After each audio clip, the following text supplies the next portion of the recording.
premier cas retenu par l'histoire, celui de la comtesse Cornelia Brandy, 62 ans, daté du 4 avril 1731. Un matin, sa femme de chambre vient la réveiller. Un affreux spectacle s'offre à ses yeux. Le plancher de sa chambre, rapporte une gazette de l'époque, était parsemé de grosses taches d'apparence humide et gluante, tandis qu'un liquide gras, jaunâtre, écœurant, coulait le long de la fenêtre, emplissant la pièce d'une odeur répugnante. Des traces de suie salissaient les meubles. Par contre, le lit n'avait pas été endommagé et les draps chiffonnés indiquaient que la comtesse n'avait pas eu le temps de se lever. Elle gisait à 1 mètre du lit.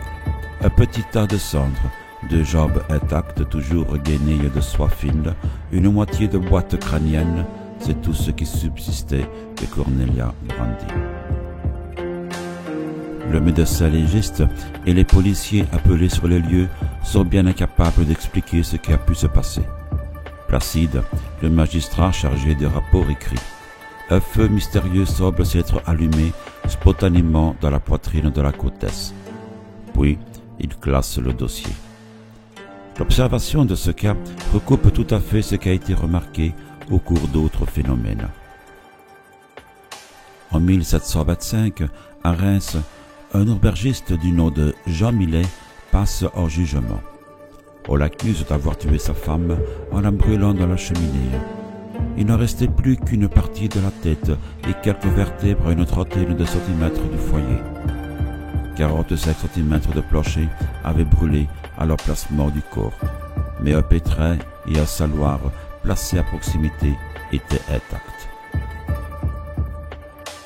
Le cas, un jeune docteur réussit à convaincre les juges qu'il ne s'agit pas là d'un décès ordinaire.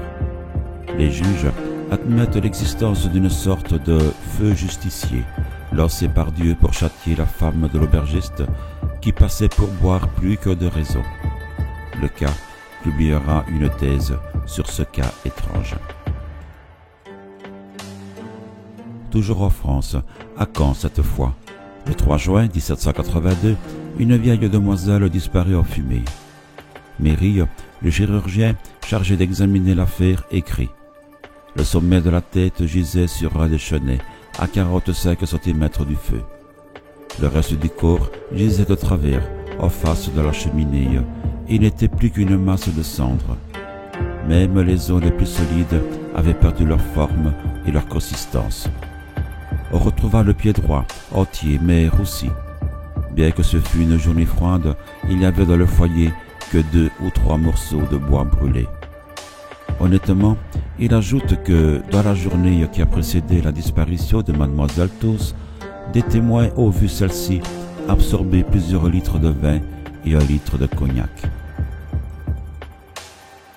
Un tel exemple a incité un médecin légiste américain, le docteur Dixon Mann, à émettre l'hypothèse selon laquelle ces cas de combustion humaine spontanée s'expliqueraient par l'état d'imbibition alcoolique particulièrement prononcé des victimes.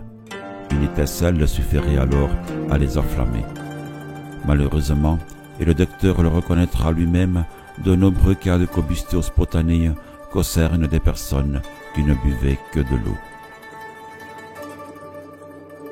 Un jour de 1885, en Floride, dans un village nommé Saint-Pétersbourg, Madame Thomason rend visite à Madame Reiser, une de ses locataires.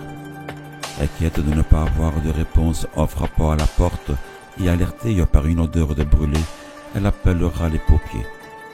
Ceux-ci enfoncent la porte et trouvent l'appartement intact, avec, au milieu du salon, un point de combustion. Un gros fauteuil a complètement brûlé. Une tache noire salit le plafond et le tapis est carbonisé. De Madame Reiser, il ne reste qu'une tête calcinée, réduite aux dimensions d'une balle de tennis, une vertèbre et un morceau de pied. Les médecins légistes ne peuvent pas expliquer le phénomène et classent l'affaire. Beaucoup de ces victimes ne boivent pas et ne fument pas. Le plus étrange est la chaleur. Pour le docteur Bulton Krogman, qui a mené l'enquête sur quelques cas récents d'autocombustion, il faut une chaleur d'au moins 1960 degrés pour consumer un corps humain. Une telle chaleur réduirait tout en flamme dans un rayon considérable et mettrait le feu à la maison. Certaines victimes ont été retrouvées dans une voiture. Une voiture en flammes atteint à peu près 700 degrés. Pour faire fondre du verre, il faut une chaleur d'au moins 1100 degrés. Hélène Conway, Pennsylvanie, 51 ans, est découverte par sa fille. Le feu l'a entièrement détruite, à l'exception des 2 jambes. Les cas abondent pourtant de combustion humaine spontanée qui ont épargné l'environnement immédiat.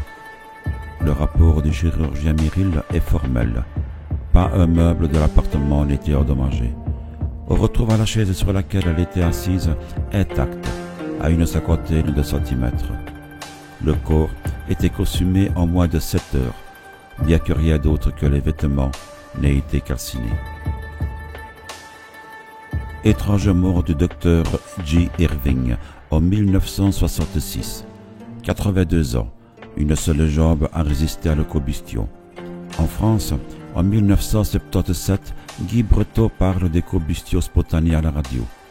Un commissaire de police l'appelle aussitôt par téléphone.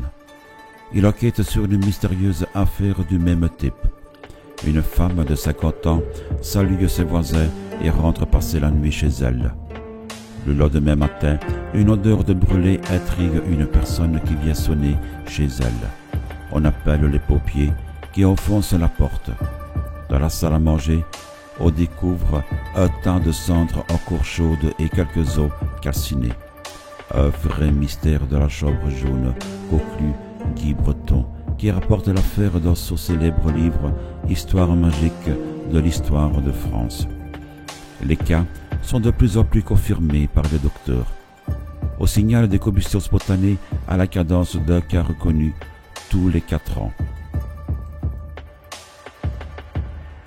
3 cas affolants. 7 avril 1958.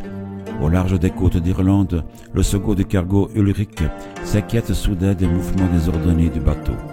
Surpris, il découvre que l'homme à la barre a disparu. À sa place, un petit tas de cendres et une paire de chaussures légèrement calcinées. Limpide, le ciel exclut toute possibilité de coup de foudre inopiné. Le même jour, en Angleterre, la police découvre sur le siège d'un camion renversé, dans un fossé, quelques ossements noircis, mêlés à une cendre grasse. C'est tout ce qui reste du chauffeur George Turner. En revanche, les coussins du camion sont à peine roussis. Le même jour encore, en Hollande, un commerçant est retrouvé brûlé au-delà de toute possibilité d'identification dans sa Volkswagen. Si le réservoir d'essence est intact, il ne reste du commerçant qu'un petit tas de cendres.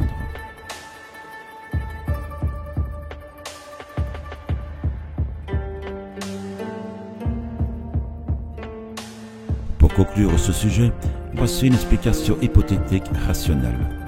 On a constaté que la victime est le plus souvent une personne seule, sédentaire, diminuée par la maladie ou par une sorte de dépression. Elle est sujette à la peur et au désespoir. Cela peut affecter psychosomatiquement le corps et changer son métabolisme, en provoquant entre autres un déséquilibre en phosphagène et un comportement anormal des mécanismes régulateurs de la chaleur du corps. Si en plus, quelques jours après une période d'intense activité des taches solaires, un orage magnétique fait monter très haut le champ magnétique de la localité où réside la victime, il ne manque plus qu'une étincelle, un rayon cosmique, une poussière d'énergie à basse fréquence, la foudre, pour déclencher le feu humain.